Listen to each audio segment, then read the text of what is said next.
It's a very vibrant neighborhood, block after block of charming residential homes, boutique shopping, a large number of great restaurants, and a near perfect walk score. Pretty much everything you need is within walking distance. However, there are some things you need to know before buying a home in Dupont Circle. I'm gonna share all those things.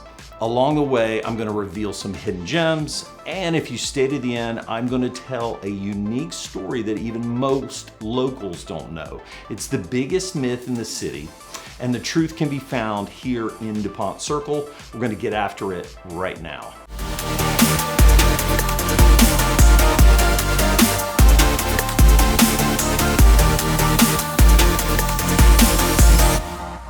So let's start with, where is Dupont Circle? Well, technically it's in the Northwest Quadrant of DC. So all the streets will have the NW designation after them, but geographically it's actually very centrally located in DC. The neighborhood is named after the traffic circle here, and in the middle of the traffic circle is a small circular park where we are. Dupont Circle is the intersections of Massachusetts, Connecticut, and New Hampshire Avenues, as well as P and 19th Street. To the east, you have Logan Circle. To the north is the neighborhoods of Kalorama and Adams Morgan. To the west is Georgetown, and to the south is downtown DC. We're about 1.5 miles north of the White House here. And Dupont Circle is known as one of those urban core neighborhoods. So it has residential homes, it has several business districts here. So you have plenty of restaurants and stores and shops and boutiques to take advantage of. So it's also very centrally located. We are 15 minutes to Arlington, 22 minutes to Alexandria, 24 minutes to Bethesda, about 25 minutes to Tysons or McLean, and about 25 minutes to Reagan National Airport. Now, of course, you got to take rush hour into account, so depending on how rush hour is flowing that day, your mileage may vary. So what is it like to live in Dupont Circle? Well, Dupont is a very dense urban environment. And when I say dense, I don't mean like New York City. We have a lot more moderate density here. It's very historically charming. There's a lot of just gorgeous architecture. You'll see a lot of historic row houses and condo buildings. Most of the international embassies in the city are here in Dupont, and there's some very beautiful and unique architecture in those embassies, very opulent buildings. There's several mansions left over. There's several business districts here within Dupont Circle. You have Connecticut Avenue and 17th Street and P Street, which makes it very popular. So you have this beautiful historic neighborhood environment, along with all the shops and the restaurants and boutiques and so forth. There's many fantastically locally owned boutiques here, restaurants, boutiques, coffee shops, bookstores, art galleries. If you're an art fan, Dupont should be at the top of your list as far as neighborhoods in DC. You also have access to several grocery stores. Safeway is about 3 blocks from the center of the neighborhood. Trader Joe's about 7 blocks. Whole Foods about 5 blocks. And you have a True Value hardware store here, which is about 3 blocks away. And one of the best farmers markets in the city is here in Dupont. My wife and I go there often. It's every Sunday, year round. There's over 60 farmers and producers, and my wife and I love the hydroponic lettuce. It's some of the best lettuce I've ever had, but it sells out pretty quickly. Hey, it's Brad Thornton here with the Living in Washington, DC team. If you're thinking about moving to Washington, DC or the surrounding area, you can be the first to learn about the current market here in Washington by subscribing below. I'm a local real estate agent serving DC, Maryland, and Virginia. I have lived in all three, so I love helping people just like you find the ideal city or a neighborhood. So whether it's next week, next month, or next year, feel free to reach out or set up a Zoom. All of my contact information is below. I'd be happy to help you make a smooth landing here in Washington, DC. So what things are there to do in Dupont Circle? Well, you don't have to leave the neighborhood to enjoy like fine food, craft cocktails, a lot of history and entertainment. You have two great Italian restaurants that have been here for over 35 years. Floriana, which was voted the most romantic restaurant in the city, has been here for 40 years. Their lamb gnocchi is incredible. La Tomate, which has been here for 35 years, it's an Italian bistro. Another, and this is the first of the hidden gems, is the Tavern Inn.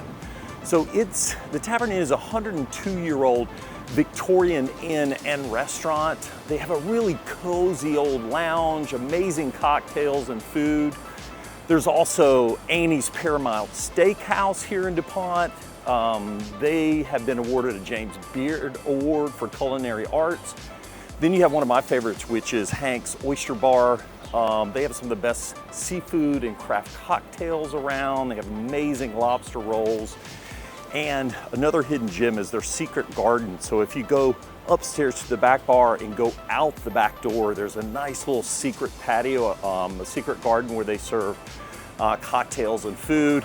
There's also Sushi Taro, which is a Michelin star sushi restaurant. So plenty to choose from in the food category. So if you spend any time here in DuPont, you can't help but to appreciate art. The Phillips Collection Museum is here. It's behind me right now. There's over 5,000 pieces of modern and contemporary art. It was founded by Duncan Phillips in 1921, and it's housed in his former mansion. He was a collector and an art critic. He played a major role in modern art in America, apparently. And it's said that many people come here and fall in love with art in this museum. So there's also Art Walk DuPont, the first Friday of every month. There's 8 locations where you can explore some great local art. They're typically galleries or museums or embassies. If they change it up a little bit, you can start at any one of them and walk to the next. It's a great way to explore local art. It is open to the public and it's free. So a hidden gem of the art scene here in DuPont is called the DuPont Underground. The entrance is here behind me, but it's actually right below us. I'm here in DuPont Circle Park. It's an old abandoned trolley station that's been converted just for special events as an art venue. You get to feature some very cool and unique local art here. They typically have live music, they'll have a bar, they'll even have maybe some themed parties. And you can tell even the graffiti in the park has been done by local artists. It's quite beautiful. If you're the kind of person that prefers to browse a real bookstore instead of online, there's Kramerbooks here in DuPont. They're a bookstore, they're a restaurant, they're a bar. They're locally owned and they're probably the most popular bookstore in the city. They have an interesting selection of books and great food. You also have Second Story Books, which has kind of used and rare books in DuPont as well. So to love DuPont is to love history. One of my favorite historic sites here in DuPont Circle is here. It's the Heinrich Mansion. So in 1850s, Christian Heinrich toured Europe as a teenager and learned to make lager the European way. Later he moved to the US, and after several odd jobs, he opened his own brewing company, the Christian Heinrich Brewing Company. That eventually went on to make 500,000 barrels a year and used to sit where the Kennedy Center for the Performing Arts is now. That used to be his brewery. In 1894, he built this 31-room mansion. It resembles a German castle that he grew up around when he was young and toured around Europe. It had the first elevator for residents in US, and it had a very early version of man cave. It's very beautiful inside. A lot of the furniture has been preserved. It's the Heinrich House Mansion and Museum. They have a place out back where you can hang out, have a couple of locally brewed beers, and you can tour the house. It's a fantastic spot here in Dupont Circle. There are plenty of entertainment options here right in Dupont Circle. Let me just name a few. These happen to be some of my favorites. First is the O Street Mansion. So it's part mansion, part museum, part hotel, where all the artifacts in the museum are actually for sale. And you can actually stay in the rooms that are part of the museum as well. They have 80 secret doors there. I think they claim that nobody's ever found all 80 of them on their first visit. There's Swingers Crazy Golf, which is an indoor adult putt-putt. They have 2 9-hole courses. It's inspired by 1920s British golf. They have some nice craft cocktails. They usually have a DJ in there, and then they have some kind of street food to go along with it. There's a lounge in there as well, so very modern putt-putt. There's the Keegan Theater, which is a 120-seat performing arts theater. Or if you're in the mood for music, right here in the park from June through October, they have live music here on the weekends. See You at the Circle, I think is what it's called. Or if you like to tear up the dance floor, there's several nightclubs here in DuPont. They're kind of on the south end, so they're away from most of the residential, but it does have that to offer. So DuPont Circle is definitely one of the top neighborhoods in the city that's offering many things to do. So not only is DuPont centrally located, but it's also well connected. You have easy access to public transportation. It's an ideal place for commuters in the city who may work in downtown DC or one of the nearby cities or surrounding areas. There's a DuPont metro station right in the middle of DuPont. That's our public subway system, and you can get to over 90 other metro stations in DC, Maryland, and Virginia. There's also plenty of bike and scooter rentals throughout the city. Those rent by the minute. They're kind of on every major corner in the city. It's a very bikeable area here in DuPont and throughout the city. The bike score is 91 here in DuPont, and there's a wide network of bike lanes throughout the city. It's also very walkable. I mentioned this at the top of the video. It's almost perfect score. There's a 99 as a walkable score for DuPont. I think the only higher score that I've seen, I believe, are New York City and San Francisco. So very walkable. So let's talk about real estate. How much does it cost to own a home here in DuPont Circle? Well, first you need to understand the neighborhood offers a very walkable lifestyle. Everything you need typically to live, work, and play is within blocks of most blocks here in DuPont Circle. As with any area like this, there's going to come a price tag, right? Also expect 75% of the listings to be condos, and those could be in small to medium-rise buildings, or they could be a condo in a row house. 24% of the listings are going to be row houses themselves, and they're quite gorgeous. There's a lot of beautiful architecture here in DuPont Circle. Very charming overall, even the condo buildings. And then detached homes are going to be harder to come by. They make up about less than 2% of the market.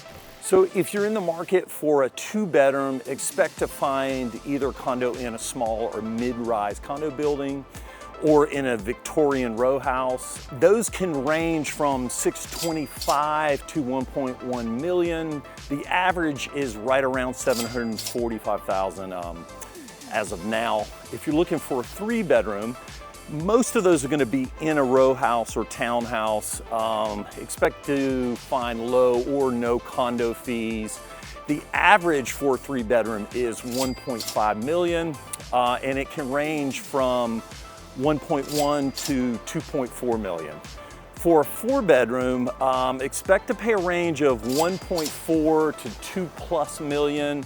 Those are predominantly going to be row houses, most of them without HOA or condo fee.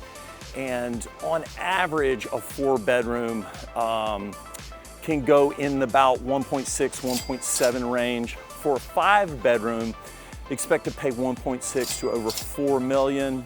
And as we discussed before, single-family homes are hard to come by. They're typically less than 2% of the homes here in the market in DuPont. Okay, so what about parks and green spaces? DuPont Circle has plenty. There's DuPont Circle Park, which we saw earlier is in the middle of the traffic circle, which is quite popular. There's Stead Park, which is where we are now. So it has some fields here, there's some kids' play area, and there's also a padded running track around here, which is quite comfortable. There's P Street Beach, which is not actually a beach, but it's a large grassy area, kind of big wide open area. You'll see a lot of picnickers and dog walkers, people out there reading on the blanket. And then 3 miles to the north is Rock Creek Park, which is the equivalent of New York's Central Park. It's about 1,700 acres, gorgeous park. In fact, DC was just voted the best public park system of any large city in the US. So what about the job market here? Well, there is plenty of office here in DuPont Circle, but more importantly, your access to Washington, D.C.'s business district, which is predominantly on K Street, which is about 5 to 7 blocks away, depending on where you are in DuPont. You also have great access to Arlington and Tysons and McLean and Bethesda, Maryland. By the way, this area is very strong, and by that I mean the Washington, D.C. area. Last year, Wall Street Journal said there were more tech jobs available in the Washington, D.C. area than there were in actual Silicon Valley, and the median household income here in DuPont is $127,000. So how about traffic? Look, as any major city, there is traffic in the city. I will say, and DC's no different. Since COVID, less people are going into the office, and so it has eased up. I mean, there's still plenty of traffic here. Although DuPont Circle, generally I try to avoid the actual circle, as traffic circles tend to be really slow during rush hour to try to get through. But I would say DuPont Circle, yes, it's got the traffic. Is it any worse than any other neighborhood? No. I'd say it was pretty average for what's here in the city. So if you spent any time in DC already, you know there are no skyscrapers. Most people love this. It means less density, less people on the sidewalk. The buildings are not completely blocking the sidewalk of sun. But here's the biggest myth about why the buildings are not taller. And by the way, most out-of-towners and locals still believe this. And that is that the buildings can't be higher than US Capitol or the Washington Monument. To this day, people still believe it. It's just plain wrong. So here's the real story. Right here in DuPont Circle, in 1894, there was a 14-story apartment building built. It was the tallest building in DC at the time. It's called the Cairo. It's right behind us. To the neighbors at the time, it was a skyscraper. 14 stories among these 2- and 3-story row homes. They'd never seen anything like it. They started to question whether it was structurally sound. Local architects got together and said, this is irresponsible architecture. They thought it was going to fall down. They even questioned whether the firefighters could reach all the way up 14 stories to put out a fire. There was so much concern. Well, Congress had to step in because of all this concern. And they created what's called the Height of Buildings Act of 1899. It's still in place today. It basically says, look, residential streets, no building can be higher than 130 feet or 11 stories. The Cairo is 14 stories, 164 feet. They said, look, we want to preserve the light and airiness of the city. We don't want to create wind tunnels with these tall buildings. And we like that there's actually sun that reaches the sidewalk. It's not blocked by the building. So next time somebody tells you about the height of buildings in DC related to the monuments, tell them the real story about the Cairo apartment building in Dupont Circle. As you can see, Dupont Circle really does have so much to offer. I live just a block away. My wife and I spend a lot of time in Dupont because of this. Be sure to check out my other videos on Dupont, other neighborhoods in DC and suburbs around Washington, DC. If you stayed this far, I hope you have gotten something out of this. Please subscribe below so you can be notified as soon as new videos come out. If you have any questions at all, please do reach out. It doesn't matter whether you're looking to move next week, next month, or next year. My contact information is below in the description.